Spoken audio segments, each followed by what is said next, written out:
Hello everyone, welcome back again to today's English video. I hope you all had a lovely weekend. And I'm actually going to start today with a bit of apology. I'm afraid I'm doing this from home and I have left the Word of the Day book in school. So no new word today. You have, however, got lots of hopefully familiar words around me. I hope I'm not blocking any of them. I will put this list up on the website near the top again of the English section, because these are the words you really need to focus on over the next few weeks. There will be a spellings video at the end of the week, and it could be any words from this list. It's really important you get confident with these words now, because these are the words you should know by the end of year 4. And we're near the end of year 4 now. Today's lesson is on my favourite of all the punctuation. It is the humble apostrophe. Now, we've seen two main ways we can use apostrophes. We can use them for contraction, where we use it to join two words together. We're going to look at them in the next activity, but also for possession. So it says at the top here, apostrophes can be used to show that something belongs to someone or something. These apostrophes are called apostrophes of possession. To show possession, you add an apostrophe and an S to the owner. Now, I've got a few examples. So the first one we have got here. The squire's sword was made from wood. So the sword belongs to the squire. The squire is the owner. So we get the apostrophe and the S to show that it belongs to him. Even if the word ends in an S, you still do the same. So here, Sir Charles's sword was forged from silver. Very rich man. Charles is the owner, so he gets an apostrophe and an S after his name. So, and that's where how you'll see most of your apostrophes used. But we like to keep you on your toes, so there are some slightly different ones to think about. If something belongs to a group of people and the plural ends in an S, then just add an apostrophe.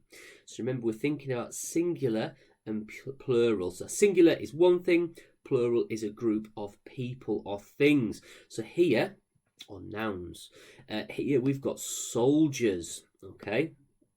So soldiers already ends in an S, so then we go back to the sentence above it. Something belongs to a group of people and the plural ends in an S, just an apostrophe.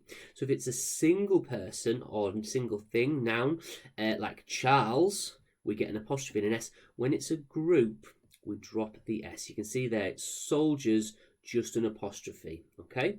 The soldiers' helmets were made from steel. The owners are the soldiers, and the helmets belong to them.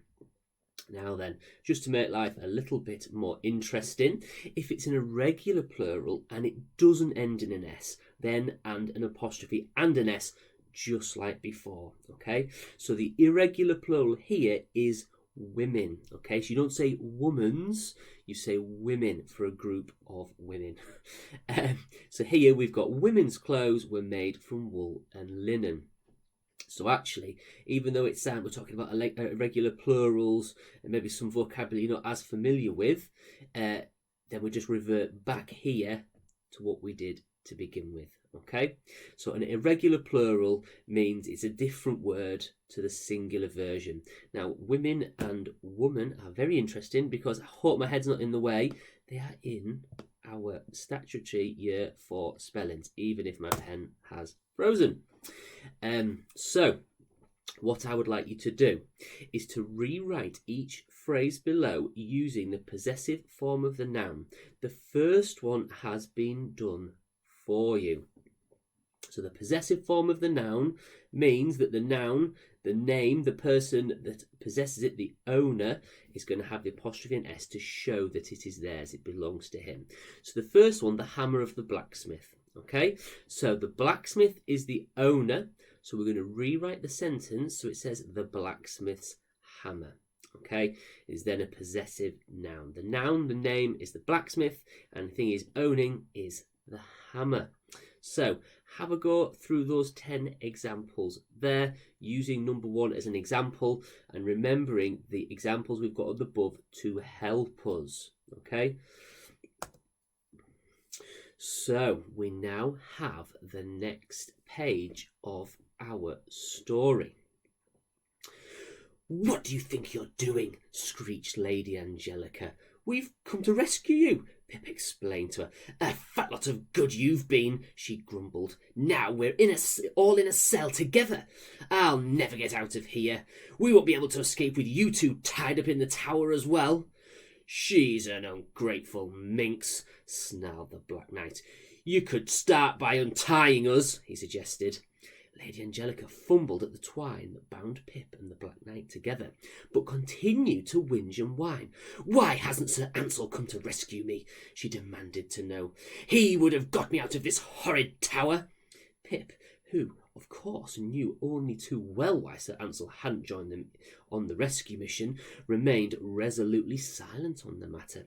"I can't do it," she grizzled piteously as she let go of the twine. "It's breaking my nails." "Don't worry, we'll soon have you out of here," Pip declared, spotting his magic sword. "Look, my sword, still by the door. Use that." Lady Angelica ran towards the sword, but on seeing the open doorway, decided to try her luck at escaping instead. However, she quickly retreated back into the cell at lightning speed, for out of the shadows the hideous bat-like creature crept towards her, blocking her way. Angelica screamed for all she was worth and began to run around the cell, squealing hysterically. "I should have stayed at home," muttered the Black Knight, shaking his head. "Oh dear, how are they going to get out of this sticky situation?" So, you're now going to look at apostrophes for contractions. What you need to do is underline all of the contractions in the text and then write them next to the correct phrases below. They are not in the same order as they appear in text. Now, the Red Knight, I had a quick glance at, they are in the order. So number 1 will be the first one you get to in the text. So really, you can all do Green Knights. Stop being lazy. You can read through it and pick them out, can't you? So what you need to do is go back to the first one we've got there is should have. So you need to read through all of the text, underlining any that you see. So straight away, what do you think we've got an apostrophe contraction there. I'm not going to tell you what 2 words have been contracted though. Keep going through. Spoiler alert, there is a should have at the bottom there. Should have is contracted to should have. Think really carefully where the apostrophe needs to be. Okay, so sometimes you will have different numbers of letters at the end. You might have 1 letter, you might have 2. Think about how it sounds. Should have, we've got the V sound at the end.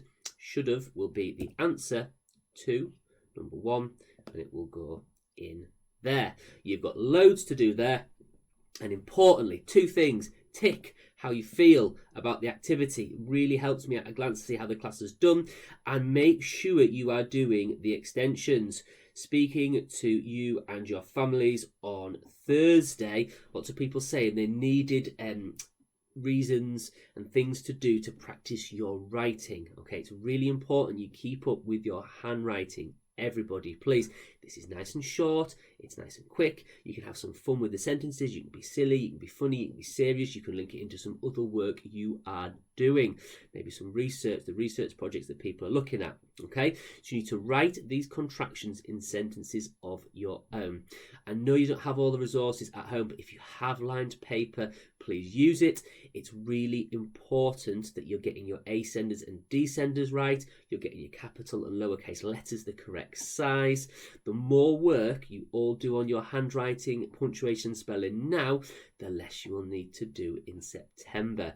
We all come back and our handwriting has gone backwards over this lockdown. We're going to spend a lot more time practicing it when you get back. A little bit of work now will save you a lot of work, and me a lot of work in September. That is what you call a win-win. I think that is all. Yes, that's all for today. So diving into your English, we will have some spellings at the end of the week. Take care for now, and I'll see you all soon. Bye-bye.